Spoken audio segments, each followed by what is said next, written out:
지난 주일에 저희가 살펴본 이제 오늘 본문의 이야기는요. 막달라 마리아가 예수님의 부활을 처음으로 목격하고도 그 부활하신 예수님을 깨닫지 못하고 알아보지 못하는 그 이야기를 우리가 살펴보았습니다.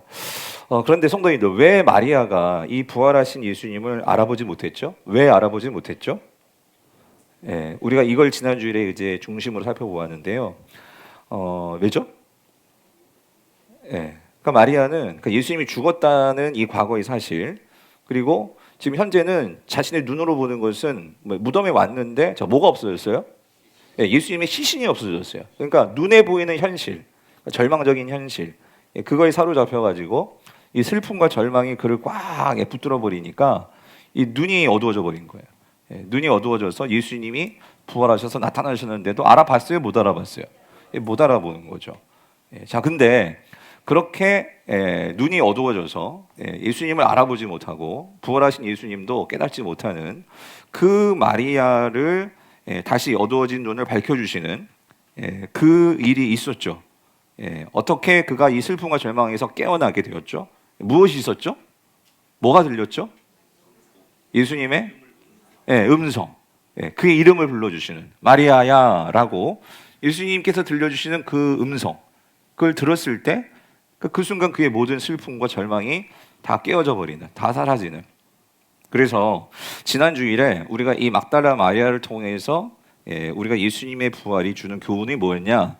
그 첫 번째는 부활하신 예수님을 깨닫고 만나게 되는 것은 그러니까 눈으로 보는 것에서 시작하는 것이 아니라, 자, 뭘 기억하는 것에서 시작한다고요? 주님의 음성.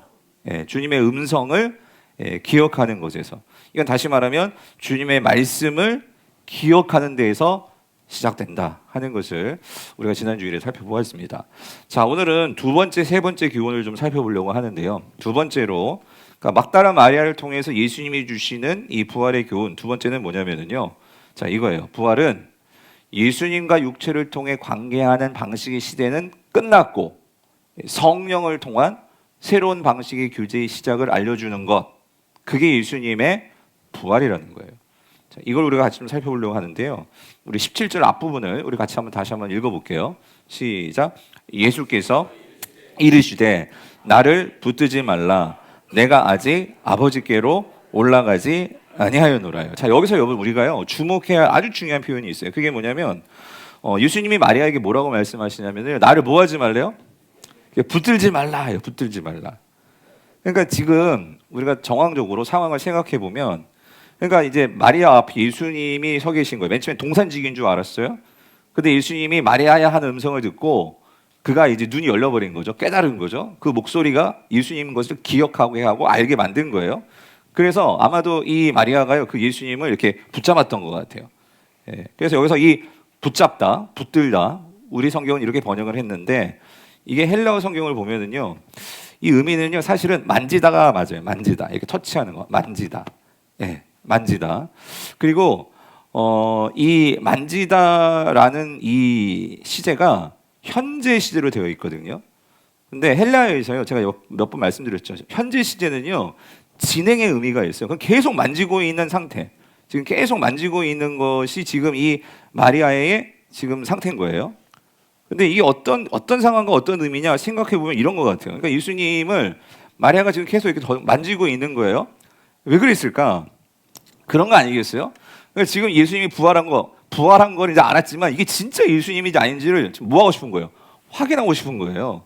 그러니까 내가 보는 게 이게 환영인지 아니면 유령인지, 그렇죠?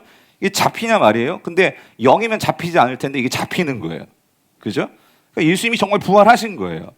자, 부활하셨는데, 자, 예수님이 이제 몸을 가지고 부활하신 걸 알았어요. 근데 이걸 붙잡고 있는 거예요. 붙잡고 있다는 것은 어떤 의미냐면 그런 거겠죠. 마리아의 그러니까 예수님이 그 십자가에 죽으시고 무덤에 들어가시고, 그리고 지금까지 왜 이렇게 힘들었냐면 시신이 없어졌을 걸 생각하니까 너무 힘들었거든요. 근데 이제는 더 이상 그 예수님을 뭐 하고 싶지 않은 걸까요? 놓치고 싶지 않은 거예요. 무슨 말인지 이해되시죠? 이 마리아의 감정. 다시는 예수님을 잃어버리고 싶지 않은 거예요. 그러니까 이 마리아가요 어떻게 했을까? 계속 만지고 있는 거예요. 이거를 이제 우리 성경은 붙들고 있다, 잘 번역한 것 같아요. 놓치지 않으려고 붙들고 있는 거예요. 근데 여러분 이거를 영어 성경을 제가 한번 찾아봤는데 영어 성경에 NASB라는 이 번역본이 있어요. 근데 이거를요 너무 직접적으로 너무 그 의미를 잘 살려서 번역을 했더라고요. 영어는요 이렇게 돼 있어요. Don't cling to me 이렇게 되는데 클링은 뭐냐면요 이게 매달려 있는 거거든요. 클링 매달려 있는 거. 그러니까 여기서 예수님께서요 영어는 그렇게 NISB는 번역을 이렇게 써요. Don't cling to me 이 말은 뭐냐면 그러니까 나에게 이렇게 매달리지 말아라 그 소리예요. 예수님이 너 나에게 너무 이렇게 매달리지 말어. 붙들고 있으니까 우리 성경 붙들다라고 이렇게 번역을 했는데 영어 성경은 매달리지 말어. 그래서 이거를 그럼 이렇게 의역을 할 수 있어요. 매달린다는 건 어떤 의미냐면 예수님께 지금 집착을 하고 있는 거예요. 무슨 말인지 이해되세요? 그러니까 잃어버릴까봐. 그러니까 예수님 이제 다시 놓지 않겠습니다. 그러니까 예수님께 집착을 하는 이런 상황인 거죠. 그런데 저는요 이 번역이 정말 이 지금 마리아의 상태를 잘 보여주는 번역이라고 저는 생각이 들어요. 왜 그러냐면 이해되잖아요. 얼마나 이 예수님 오매불망 막달라 마리아가 얼마나 예수님을 사랑했습니까? 그런데 그 자기 앞에 그 예수님이 부활해서 나타나신 거예요. 그러니까 이제는 더 이상 예수님 어디 가지 마시고 나와 함께 좀 딱 달라붙어가지고 나와 함께 있었으면 좋겠어요. 그래가지고 이 마리아는요 예전처럼 예수님이 자신 옆에서 이름도 불러주시고 그리고 같이 이렇게 스킨십도 있고 그러니까 이걸 생각하면서 예수님을 붙들고 있는 거예요. 근데 예수님은 뭐라고요? 뭐 하지 말라고요? 나를 붙들지 말래요. 무슨 의미일까요? 난 너한테 정내미가 다 떨어졌어. 뭐 이런 의미겠어요? 아니죠. 예수님도 마리아를 얼마나 사랑하셨습니까? 그러니까 같이 있고 싶고 그러니까 이 마리아에게 부활하는 걸 알려주시려고 어떻게든지 이 마리아가 깨닫게 하도록 천사도 보내주시고 또 예수님이 직접 나타나기도 하시고 그랬단 말이죠. 자, 근데 오늘 첫 번째 중요한 질문은 이거예요. 왜 예수님께서 이 마리아의 마음을 모르시지 않을 텐데 왜 나를 붙들지 말어? 나를 이렇게 붙들고 놓지 말어? 왜 이렇게 예수님께서 말씀하시는 걸까요? 왜 그러시는 걸까요? 자, 그거는요. 예수님은요. 더 특별한 계획이 있으시더라고요. 나를 붙들지 말아야지만 되어지는 더 중요한 일이 있거든요. 그게 뭐냐면 예수님의 승천이 있거든요. 그래서 여러분 오늘 본문 자, 이 17절 뒷부분을 보면은 예수님은 나를 붙들지 말아야 하는 이유를 예수님의 승천으로 설명하시는데 이렇습니다. 다시 보면은요. 예수님께서 이르시되 나를 붙들지 말라. 왜? 내가 뭐래요? 아버지께로 어떻게 해요? 올라가지 아니하였다라고 말씀하시는 거예요. 여기서 아버지께로 올라간다라는 말은요. 이 예수님의 승천을 말하는 거거든요.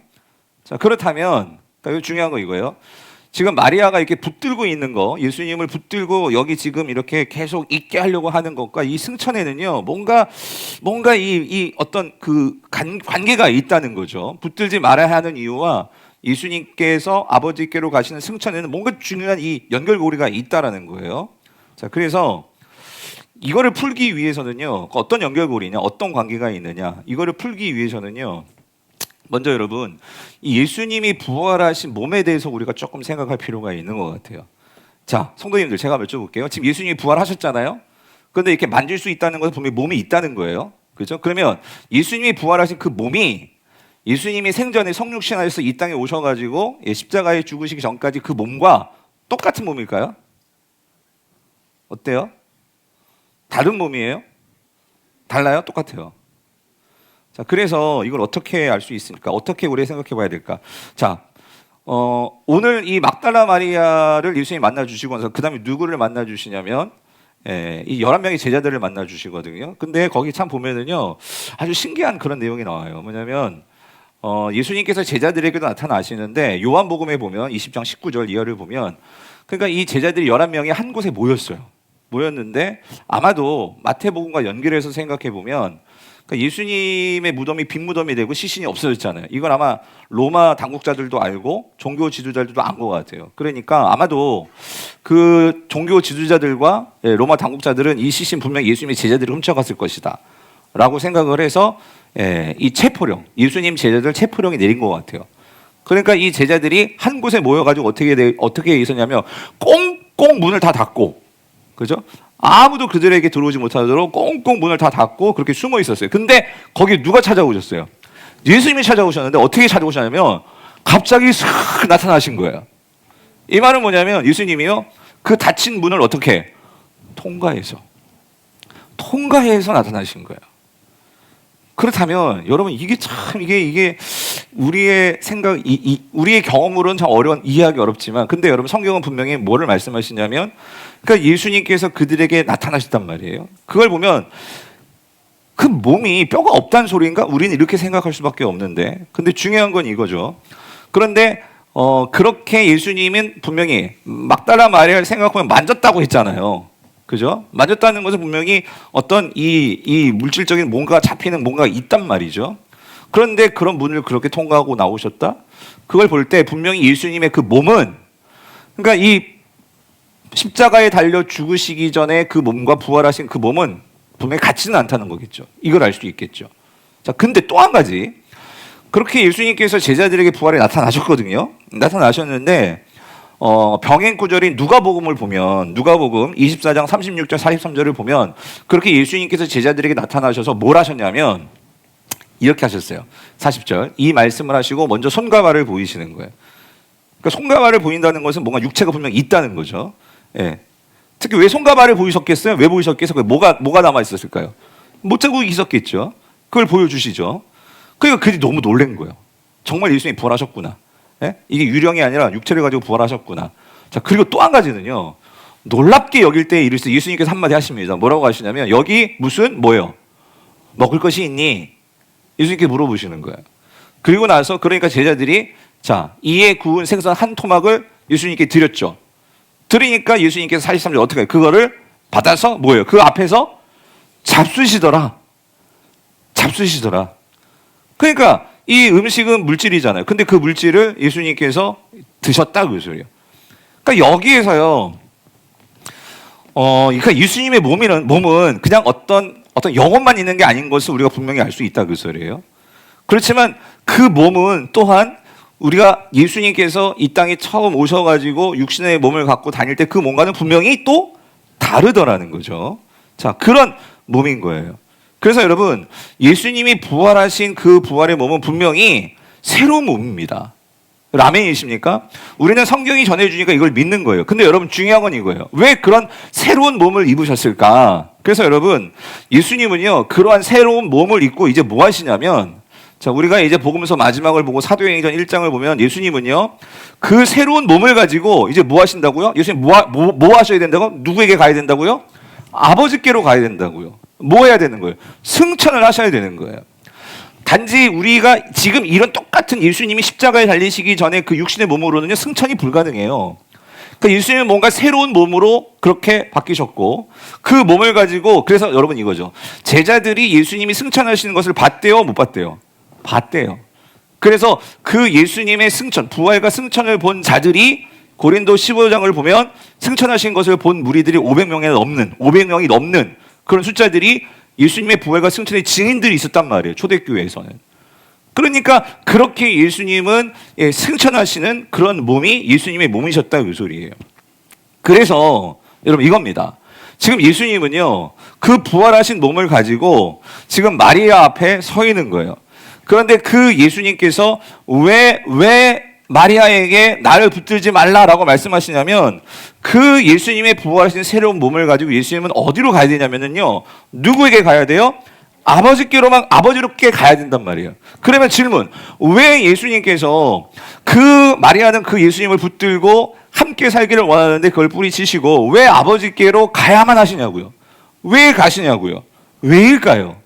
이 이유를 예수님은요 제자들이 함께 모여서 그 마지막 6월절 다락방에서 식사를 하시고 함께하는 그 자리에서요 예수님이 죽으시기 전에 분명히 이 예수님께서 아버지께 가야만 하는 그 분명한 이유를 말씀해 주셨습니다. 그게 요한복음 14장, 15장, 16장에 나와요. 왜 그러냐면 이거예요. 예수님께서 아버지께로 가셔야지만 오시는 분이 있어요. 그분이 누구일까요? 그분이 성령님이다 그 소리예요.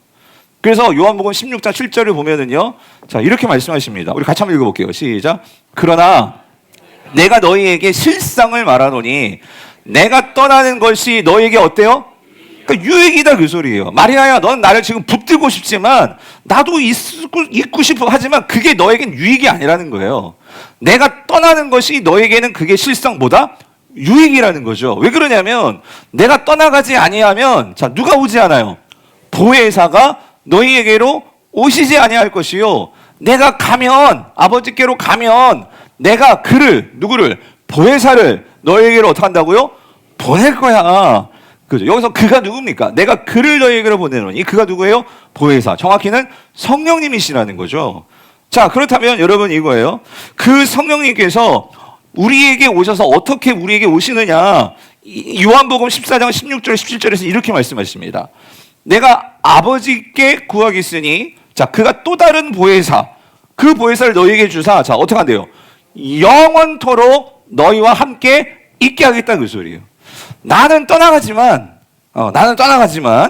나는 너와 항상 함께 있을 수가 없어. 근데 너와 함께 영원히 있을 수 있는 그 보혜사를 내가 보내줄 거야. 그러기 위해서 나는 가는 거야. 난 승천하는 거야. 그런데 너와 함께 영원히 있을 그 보혜사가 누구냐면 17절 그는 뭐래요?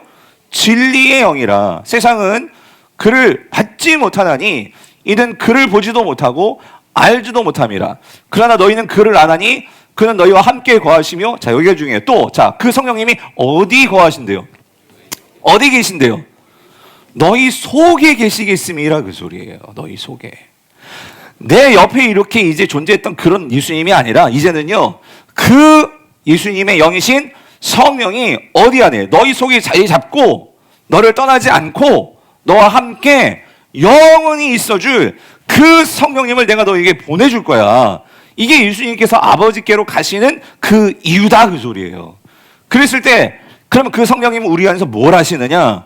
요한복음 16장 13절 14절 이렇게 말씀하시죠. 같이 읽어볼게요. 시작. 그러나 진리의 성령이 오시면 그가 너희를 모든 진리 가운데로 인도하시리니 그가 스스로 말하지 않고 오직 들은 것을 말하며 장래일을 너희에게 알리시리라. 그가 내 영광을 나타내리니 내 것을 가지고 너희에게 알리시겠습니다. 아멘. 무슨 말이죠? 예수 그리스도의 십자가의 죽으심을 믿고 부활을 믿는 자들에게는 내가 너희들과 지금 함께 할 수 없지만 내가 아버지께로 가서 너희들과 영원토록 너희 속에 거하며 너희들을 진리로 인도해주고 내 영광을 깨닫게 하시며 내 영광을 너희 삶 속에서 보게 하는 그 성령을 너희에게 넣어주겠다 그 소리예요. 그 성령이 오시면 너희들은 이제는 새로운 방식으로 예수님을 옆에 두고 육체와 교제하면서 그게 아니라 너희 속에 계셔서 너희 속에서 말씀해 주시고 너희가 함께하는 어디를 가든지 네가 불 가운데 있든지 물 가운데 있든지 어떤 상황 가운데 있든지 너를 떠나지 않고 너와 함께하는 그 성령이 너희에게 올 거야. 이것이 내가 부활한 이유고 이것을 통해서 너는 새롭게 나와 교제하는 새로운 차원의 그 교제의 방식이 이제 시작이 되는 거야. 여러분 이게 부활이다 그 소리예요. 부활. 예수님께서 부활하심으로 이제는 단지 눈에 보이는 것에만 우리 신앙이 추상하는 게 아니라 내 속에서 역사하며 항상 나와 함께 하시는 그 성령님과 교제를 통해서 우리는 누구를 만나는 거예요? 예수님을 만나고 누구를 알게 되는 거예요? 하나님을 알게 되고 그리고 그 성령님을 통해서 중요한 건 하나님의 영광과 임재를 우리가 누릴 수 있게 된다 그 소리입니다. 여러분 아멘이십니까? 아멘이십니까? 그래서 여러분 예수님 말씀하시는 거 왜 나를 붙들려고 하지 마. 나에게 집착하지 마. 이거는요. 사랑하는 마리아야 너희가 더 이상 이런 눈에 보이는 육체의 것들에 집착하는 그런 과거의 방식의 그 신앙생활에 머물지 말라 그 소리예요. 여러분 이 세상은요 모든 종교들은요 여러분 우린 눈에 보이는 그 무언가에 집착하게 되면은 여러분 우리가 정말로 보이지 않는 그런 하나님의 것들 혹은 하나님은요 우리가 생각하지 못하는 내 삶의 어떠한 내가 보기에는 이게 좋은 게 아니에요. 문제고 여기에는 어떤 선한 게 없을 것 같아요. 그러다 보니까 우리는 뭐예요? 맨 처음에 이 막달라 마리아가 그 예수님의 빈 무덤 보고 죽음만 생각하니까 예수님이 부활해서 나타나셨는데도 그 부활을 인정하지도 못하고 깨닫지도 못하고 절망에 살아가잖아요. 우리 신앙이 그렇게 머물기를 예수님이 원하지 않는 거예요. 단지 눈에 보이는 좋은 것만 쫓아다니면서 어린아이들 같이 아주 단 것, 신 것, 아주 이런 것만 좋아하는 그런 신앙이 아니고 우리 삶 속에서 내가 이해하지 못하는 그런 차원의 일들이 벌어집니다. 어려움들이 있습니다. 그럼에도 불구하고 그 속에서도 하나님의 뜻을 볼 수 있고 하나님의 인도를 받을 수 있고 내 속에서 하나님의 역사를 그럼에도 불구하고 나와 함께 하시는 그런 하나님을 경험하는 성령님의 인도함을 받는, 그래서 절망과 비탄에 사로잡히는 것이 아니라 그 모든 것을 뚫고 예수님이 죽음을 뚫고 부활하셨듯이 우리 현재 삶 속에서도 그 성령님과 교제하며 그 부활의 능력을 경험하는 그런 신앙으로 예수님은 이 마리아를 인도하고 싶은 거예요. 저와 여러분들을 그렇게 인도하고 싶은 거예요. 그게 부활이다, 그 소리입니다. 아멘이십니까? 그래서 여러분, 사도 바울은요 이거를 깨닫고요, 그가 로마서에서요 이런 막달라 마리아를 통해서 예수님이 말씀하신 새로운 차원의 하나님과의 교제, 예수님과의 교제, 성령 안에서 누리는 이 교제를요 이렇게 그는 설명합니다. 로마서 8장 11절이에요. 예수를 죽은 자 가운데서 살리신 이의 영이 너희 안에 거하시면, 무슨 말이냐면 놀랍죠? 예수님을 그 죽음 가운데서 살리신 그 생명의, 죽음을 사로잡는 그 생명의 영이 누구냐면 그게 성령인데, 그 예수님을 살리셨던 그 부활의 영이신 성령이 이제 누구 안에 있다는 거예요? 누구 안에 있다? 너희 안에 있다는 거예요. 내 안에 있다는 거예요. 너희 안에 거하시면 그리스도 예수를 죽은 자 가운데 살리신 이가 너희 가운데 거하시는 그의 영으로 말미암아, 누구예요? 성령으로 말미암아 너희 죽을 몸도 어떻게 하신대요? 살리시리라. 성도님들, 우리가 죽으면 어떻게 우리 몸이 언제 살아납니까? 언제 살아나죠? 언제 살아나요? 예수님이 재림하시는 날. 그러니까 여러분, 부활은요 1차적으로는 오늘 우리가 죽으면 천국 가는 것은 영이 하나님께로 가는 거지만 그게 완성이 아닙니다. 부활의 완성이 아니에요. 부활의 완성은 우리의 영과 우리의 이 흙으로 왔기 때문에 흙으로 돌아간 우리 육체가 다시 하나 돼서 예수님처럼 부활의 몸으로 그렇게 우리도 부활하게 되는 때가 온다, 그 소리예요. 근데 그건 언제예요? 예수님이 재림하시는 미래의 일입니다. 그렇죠? 근데 여러분, 놀라운 게 뭐냐면 사도 바울은 그걸 믿어요. 나는 부활할 걸 믿습니다. 그 부활이 있기 때문에. 왜? 예수님의 부활은 우리의 부활을 확증해 주신 사건이기 때문에. 근데 여러분, 중요한 건 이거예요.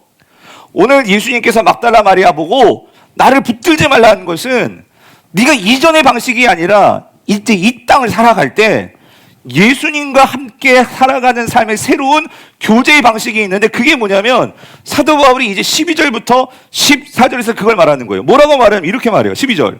그러므로 형제들아, 우리가 빚진 자로 돼 육신에게 져서 육신대로 살 것이 아니니라. 이게 무슨 말이냐면, 그러니까 형제들아, 우리가 빚진 자가 아니다. 뭐에 빚진 자가 아니냐면 우리의 이 썩어진 이 육체, 이 몸뚱아리, 우리의 이 몸은요 이 세상에 있기 때문에 이 세상은 깨어진 세상이에요. 망가진 세상이에요. 죄가 간영한 세상이에요. 그래서 우리가 정신 차리지 않으면요 이 몸은요 이 죄된 본성의 빚진 자처럼요 넓적넓적 그 빚진 자처럼 그 죄된 본성을 따라가요. 우리의 옛사람을 따라간다는 거예요. 그런데 너희들은 예수 그리스도를 믿고 성령이 우리 안에 거하시기 때문에 너희들은 그런 죄된 본성과 육체의 빚진 자들이 아니라는 거예요. 왜 거기서 빚진 자처럼 이렇게 쩔쩔매냐는 거예요, 사도 바울이. 그러면 우리는 누구에게 빚진 자인데? 우리 안에 누가 들어오셨어요? 성령님이 들어오셨잖아요. 그러니까 우리는 성령님이 우리 주인이다, 그 소리예요. 그래서 우리는 어떻게 살아야 되냐면 육신대로 사는 것이 아니고, 왜? 육신대로 살면 반드시 죽을 것이다. 이건 뭐냐면 우리가요 절망과 슬픔과 낭만과 그런 후회와 두려움과 염려와 이런 것이 죽음의 그림자들, 이 죽음에 우리가 사로잡혀 살게 되는데, 빚진 자라, 우리가 육신의 빚진 자가 아니기 때문에 그것을 따라가는 것이 아니라 우리는 뭐로써? 영으로서 우리 안에 예수 그리스도와 그 무덤 속에 있던 예수님을 건져내고 끄집어낸 그 생명의 영이신 성령이 우리 안에도 있다, 그 소리예요. 그러므로 그 성령으로 우리의 몸에 이러한 행실, 육체의 본성, 죄된 본성을 죽일 수 있다, 그 소리예요. 우리가 성령의 인도함을 받아서 그분을 따라 살면 우리는 어떻게 돼요? 그 하나님의 영이 우리를 인도해 주심으로, 성령이 우리를 인도해 주심으로 우리는요 이 땅에서 하나님의 아들로서, 하나님의 자녀들로서 권세 있는 삶을 살 수 있다, 없다? 있다라는 거예요, 사랑하는 성도님들. 그 성령이 어디에 있다고요? 어디에 있어요? 저기 먼 데 있어요? 지금 여러분 안에 있다, 그 소리예요. 그래서 우리가 이 영이 내 안에 있음을 알고 성도는 그렇게 살아가야 된다 그 소리입니다.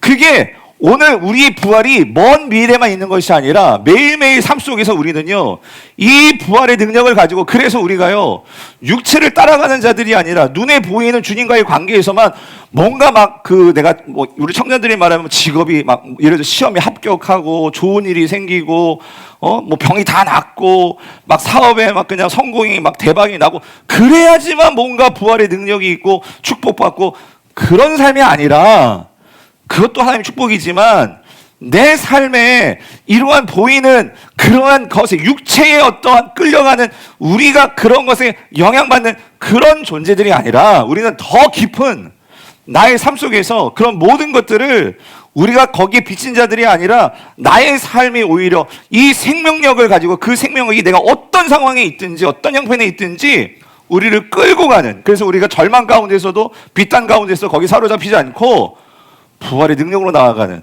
그 삶을 살 수 있는 게 성도다 그 소리입니다.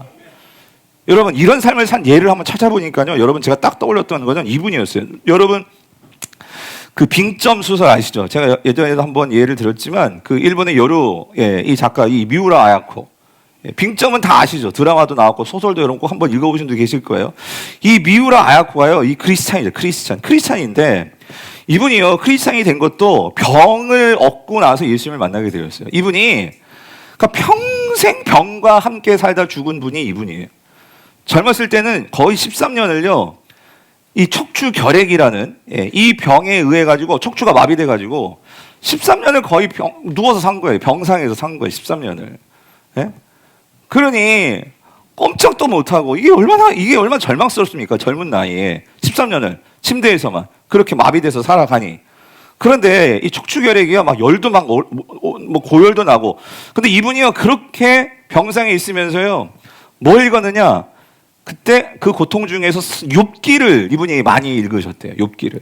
그렇게 욥기를 읽으면서 투병했는데, 그런 욥기를 읽으면서 이분이 그 병상에서 할 수 있는 일이요, 글을 쓰는 일밖에 없는 거예요. 글을 쓰는 거. 내가 할 수 있는 일이 글 쓰는 거. 그래가지고 그 병상에서요, 많은 글들을 썼죠. 많은 신앙의 그런 은혜를 담은 글들을 썼는데, 그분이 쓴 에세이 가운데 이런 고백을 하셨더라고요. 나의 생명이 자랄 때라는 이 에세이에서요, 이런 고백을, 나는 기도했다. 병을 고쳐주세요. 그러나 하나님은 병을 고치는 것으로 사랑을 증명하지 않으셨다. 오히려 병든 나 자신을 끝까지 사랑하시는 것을 깨닫게 하셨다. 병이 낫지 않아도 괜찮다. 하나님은 나를 병든 채로 사랑하고 계셨다. 여러분, 이거는요, 정말 성령 안에서, 여러분, 우리는요, 병이 나야지만 하나님이 나를 사랑하신다. 내 삶의 형편이 나아져야지만 하나님이 나를 돌보신다. 우리는 이렇게 생각하기 쉬울 거예요. 그런데 이 미우라 아야코는요, 그게 아니라 오히려 병을 낫기를 기도했는데도 병은 낫지 않아. 그런데 이분이 깨달은 건 뭐냐면요, 뭐가 부활의 능력이냐면, 여러분, 병 나서 하나님의 그 사랑 느끼는 건 누구나 쉽게 느낄 수 있을 거예요. 나았으니까. 병이 나았으니까. 근데 이분은요, 병이 낫지도 않았어. 계속 병 중에 살아가. 그런데도 거기에서 뭘 경험했냐면요, 그러니까 이분은요, 어떤 육체에 집착하는 게 아니에요. 정말 내 삶 속에서 하나님의, 성령님의 그런 나를 인도하시는 그 성령님께 의지하고 의식하고 할 때 뭘 깨닫냐면, 하나님의 사랑이 뭐냐. 내가 이렇게 망가지고 소망 없고 정말 세상으로 보면 어떻게 저런 삶을 살까? 정말 불쌍하다. 이런 세상 사람들이 그렇게 생각할 거예요. 그런데 그런 상황 속에서도 그런 나를 하나님께서 사랑하신다는 것을 깨닫게 되니까 이분이 거기서 뭘 쓰기 시작했냐면 글을 쓰기 시작한 거예요. 그래서 소설을 썼는데, 빙점 아시죠? 하나님의 그 원수를 사랑하시는 그런 하나님의 사랑, 이건 빙점이 그런 내용 아니에요? 그 하나님의 사랑이 빙점에서 흘러넘치고, 그리고 이런 고백도 해요. 질병으로 내가 잃은 것은 건강뿐이지 대신 나는 신앙과 생명을 얻게 되었다 라고 말하면서요, 참 이해가 안 되죠. 그런 상황에서도 기쁨이 있는 거예요. 그러니까 그런 기쁨을 주체하지 못하니까 막 글을 쓰기 시작한 거예요. 근데 놀라운 게 뭐냐면, 이분이 글을 쓰는데, 그러니까 이분의 상황만 보더라도요, 얼마나 안쓰럽고 얼마나 힘들겠어요. 그 고통 속에. 그 이분이 77세에 돌아가시는데, 그때도 암으로 돌아가십니다. 끝까지 병이었어요. 근데 이분이 글을 썼는데 그 글 여러분 읽어보셨습니까? 예수님을 믿든 안 믿든 안 믿는 사람도 고통 가운데 모든 사람들은요 슬픔과 비탄과 절망 속에서 누구나 이 인생을 살아가요. 그런데 그런 상황 속에서 누군가가 어떻게 그런 슬픔과 비탄 속에서도 기쁨을 누릴 수 있는지 이분의 삶은요 모든 사람을요 그 마음을 무장해제 시켜버려요. 그리고 그 글을 그냥 그대로 받아들이게 만드는 거예요. 절망 가운데 있는데 소망을 보게 하는 그런 글을 쓰는 거예요. 그러니까 많은 사람들이 이 미우라 아구에게 당신의 글을 읽고 내가 소망을 얻었습니다. 내 인생이 무너진 줄 알았는데 그래도 당신을 보면서 내가 힘을 얻습니다. 그러한 위로를 받고 내가 정말 이렇게 병중에 있는데도 하나님께서 나를 사용하시는 것을 경험할 때 그녀는요 그러한 사람들의 그러한 반응 속에서 자신도 뭐를 이기고 나가는 거예요? 병을 이기고 나가는 거예요. 성도님들, 뭐가 이 미우라 아야코를 이끌고 뭐가 이러한 삶을 살 수 있도록 만드는 것일까요? 이게 부활의 능력이다 그 소리예요. 성령께서 이제는 오늘 막달라 마리아야 네가 그 육체의 마음이 꽂혀서 그거를 붙들고 그게 있어야만 사는 것처럼 그게 아니라 네 육체가 나의 육체가 없을지라도 이제는 네 속에 성령님이 계시니까 그 성령님을 붙들고 성령님을 의지하면서 너가 산다면 네가 어떤 상황이든지 그 성령의 부활의 생명력이 네가 있는 곳에서 버티고 이겨내고 살아갈 수 있도록 너를 살려낼 거야. 여러분 이게 성령의 능력이다 그 소리입니다. 그러면 사랑하는 성도님들, 예수님의 부활은요 먼 미래의 약속만이 아니고요 오늘 현재를 살아낼 수 있는 고통 속에서도 우리가 새롭게 살아갈 수 있도록 만드는 현재의 능력이 부활이라는 거예요. 그래서 여러분 오늘날과 같이 이렇게 불안하고 힘든 시대에 여러분 우리는요 이 부활의 권능을 입어야 한다 그 소리예요. 오늘을 살아가도록 도우시는 여러분 안에 있는 성령님을 우리는 만나야 한다 그 소리예요. 그러면 여러분 우리는 이 질문을 꼭 해야 된다는 거예요. 오늘 우리가 예수님의 부활절을 지난주에 함께 예배하고 부활절을 보냈어요. 여러분 부활절은 이벤트 같이 1년에 한 번 이렇게 막 하얀 꽃 갖다 놓고 예수님 부활했어요 끝나는 게 부활절이 아니고요. 매일매일 삶 속에서 우리는 부활을 살아내야 되는데 그 부활을 살아낼 수 있는 힘은요 오늘 우리에게 계신 이 부활의 생명력인 이 성령이요 성령님과 함께해야지만 우리가 그 부활의 능력을 여러분의 삶 속에서도 가지고 여러분이 살아갈 수 있다 그 소리입니다. 그런 점에서 여러분 이 질문을 하고 싶은 거예요. 여러분 얼마나 여러분 안에 계신 성령님과 교제하며 살아가십니까? 여러분 안에 계신 성령님과 얼마나 친하시냐고요. 우리는 이 질문을 해야 돼요. 신앙생활하면서 우리는 종교생활하는 게 아니잖아요. 성경이 말씀하시잖아요. 그 죽음 가운데서도 그 빈 무덤에서 그 모든 죽음의 그림자들을 다 뒤엎고 살려내신 부활의 영이 지금 어디 안에 있대요? 누구 안에 있대요? 내 안에 있다는 거예요. 그러면 우리는 그 능력을 나도 정말 내가 그것을 조금이라도 체험하고 경험하고 아니 성령이요 박유한 목사만 있는 게 아니란 말이에요. 옆에 있는 김집사 장로님만 있는 게 아니라 여러분 예수님을 믿고 이 자리에 앉아 계시다면 그 부활의 영이신 성령이 지금 누구 안에 있다고요? 내 안에 있단 말이에요. 내 안에. 그러면 우리가 그 성령을 누리고 살아야 되는데 여러분 성령을 누리면서 살아오고 계십니까? 그럼 이 질문을 하시겠죠. 목사님 도대체 어떻게 해야 성령을 누립니까? 그럼 첫 번째는 여러분 매일매일 삶 속에서 여러분이 성령을 의식해야 돼요. 성령을 의식해야 된다고요. 제가 지난주에도 우리 하여튼 집사님 중에 하여튼 요즘 이렇게 여러분 하여튼 신방을 왔는데 여러분 평상시에는 여러분 우리가 이렇게 숨 쉬고 있는 거 있잖아요. 이게 얼마나 고마운지 여러분 모르실 거예요. 네?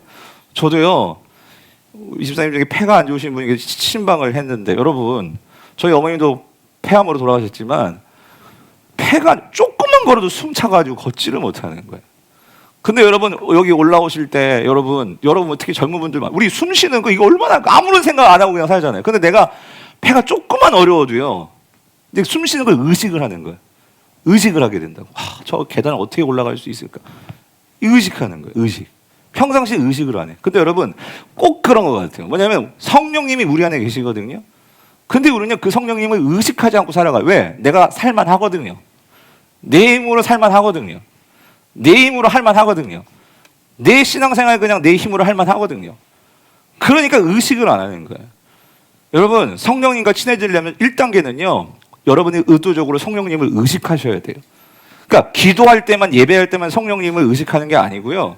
여러분이 삶 속에서 매 순간마다 여러분 뭐 시장을 가시든 여러분이 일을 하시든 공부하시든 뭘 하시든 사람을 만나든 뭘 하든 어느 자리에 있든 지금 난 누구하고 같이 있어요? 성령님과 같이 있단 말이에요. 그래서 그 성령님을 의식하는 거예요. 왜냐하면 여러분 의식하면은요 우리의 생각이 구체화가 돼요. 그리고 사람은요 생각이 구체화가 돼야지만 그 다음에 뭐가 나오냐면 행동이 나온다 그래서 행동이. 그러니까 여러분들이 성령님을 얼마나 의식하며 살냐고. 그러면 성령님을 의식하려면은요 여러분 의도적으로 그래서 기도의 자리가 있어야 되는 거고 이렇게 예배의 자리가 있어야 되는 거고 여러분 삶 속에서요 그러니까 말씀 묵상의 시간들이 있어야 돼요. 그런 말씀 묵상들을 통해서 여러분 말씀을 생각할 때 성령은요 우리를 도와주시는 분이 성령님이시란 말이에요. 그러므로 매 순간 여러분이 어떤 일을 하든 그래서 성령님께 구하면서 하나님 여기서 하나님의 뜻이 무엇입니까를 묻고 그리고 그 뜻에 따라서 내가 순종할 수 있도록 주님 나에게를 인도해 주시고 그렇게 여러분이 성령님께 의지하고 묻고 그런 삶의 일상생활이 될 때 여러분 우리는 성령에 민감해진다 그 소리입니다. 그럴 때 우리는 성령님의 인도함을 받으며 살아가게 된다 그 소리예요. 바라기는 오늘 여러분들이 성령님께 민감해지고 의지하셔서 성령의 능력으로 살아가시는 저 여러분 되시기를 축원합니다. 마지막 세 번째로요. 막달라 마리아를 통해서 예수님이 가르쳐 주신 부활의 교훈은요. 이거예요. 예수님의 부활은요. 그당 무덤 앞에서 예수님 부활했어. 내가 감격하고 끝나는 게 부활이 아니고요. 부활은요. 반드시 어디로 연결되냐면은요. 사명의 자리로 연결이 돼요. 하나님은요. 예수님은요. 우리를요. 보내십니다. 예. 부활을 봤습니까? 부활을 경험했으니까 우리를 보내신다는 거예요. 그래서 여러분 오늘 보면 17절을 보시면요. 잘 보세요. 예수께서 이르시되 나를 붙들지 말라 했죠. 왜? 내가 너에게 더 좋은 걸 줄 거니까. 어떻게? 내가 아버지께로 올라가지 아니하였노라. 그러니까 아버지께로 올라가게 되면 성령을 보내주니까. 이게 얼마나 좋은 겁니까? 근데 마리아가 얘기해요. 마리아에게 얘기하는 거예요. 예수님이. 근데 너만 이 놀라운 거 갖고 있지 말어. 어떻게 하냐? 예수님 말씀하시면요. 자, 누구에게로 가래요? 누구에게로 가래? 너는 내 형제들에게 가래. 그러니까 제자들에게 가라 그 소리죠. 제자들도요 이 사실을 모르고 있어요. 예수님이 아버지께 승천해가지고 성령을 보내줄 것을 이미 말씀해 주셨는데도 제자들은 그걸 깨닫지도 못하고 있는 거예요. 근데 이제 마리아가 그걸 알았잖아요. 그러니까 너가 마리아가 가서 뭐래요?